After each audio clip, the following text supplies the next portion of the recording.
Cedar Point just announced a brand new coaster for 2025. And while it wasn't spot on, I still saw this coming. Siren's Curse is going to be a brand new coaster in the park for 2025. Made by Vekoma, it's a tilt coaster, meaning that the first drop actually has a totally rotating piece of track that tilts to face what looks like a totally 90-degree, 160-foot downward drop.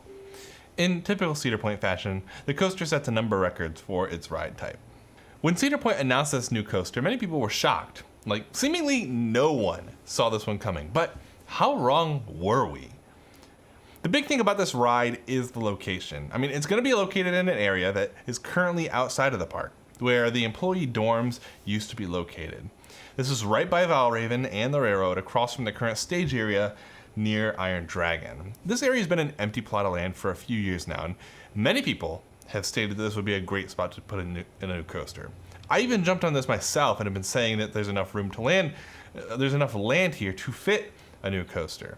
I even said it in my first video.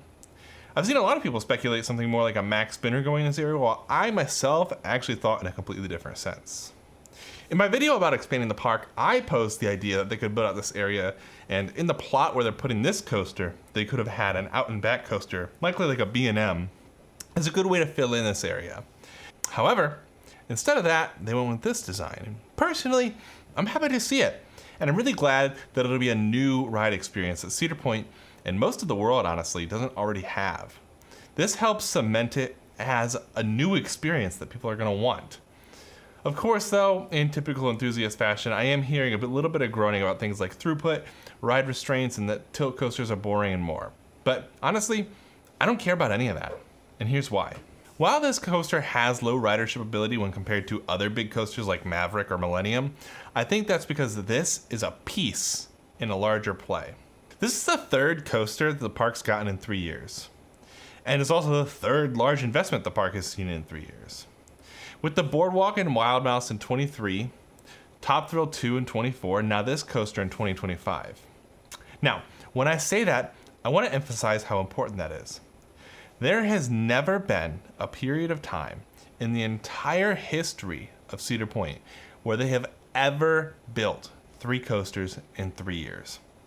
Ever. It seems clear to me that what Cedar Point is going through is a very aggressive investment period. Something which gives me extreme excitement and hope for the future of the park. And I think the reason that they aren't concerned with the throughput of this coaster is because this coaster isn't the end. Keep in mind that Cedar Point already removed one ride this year, which was the entire subject of my last video, and they still have announced nothing that'll be replacing that. They also removed some water slides in Cedar Point Shores, which have also had no announcement of a replacement. In my eyes, they've been planning a larger and more complex overall park expansion and new development. What we've been seeing the past few years is just a portion of that expansion.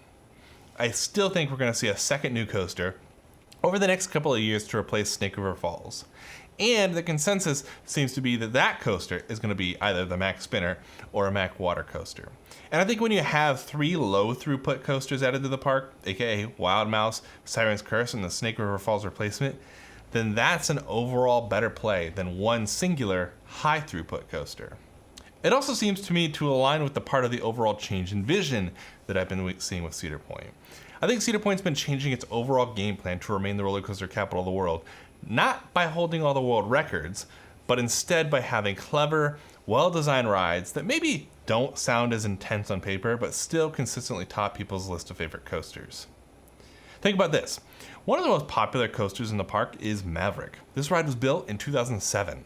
That's right, 17 years ago, and still regularly can draw an hour-and-a-half wait on a weekend. It is also consistently ranked really high in the Golden Ticket Awards. And think about that. And now think about the fact that this ride holds nothing spectacular as far as statistics go. Now in contrast, let's compare that to Steel Vengeance. A much newer ride, but another one that consistently tops people's list of favorite coasters.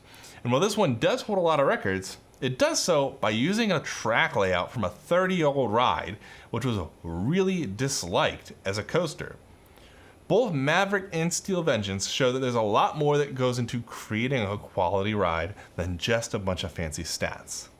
ride design is about a number of elements, and Cedar Point is moving more and more in that direction, focusing more on introducing rides that I think fly under the radar as being exciting sounding, but are much more exciting in reality than they appear on the surface. And I think Siren's Curse is going to be just that. So that's what we got. A coaster nobody expected in a location that many people did. I think Cedar Point's playing the long game here, and I'm excited to see it develop over time. What do you think? Let me know what your thoughts are in the comments below. And don't forget that you are beautifully and wonderfully made, and you're loved. And that's the entire point. See you next time.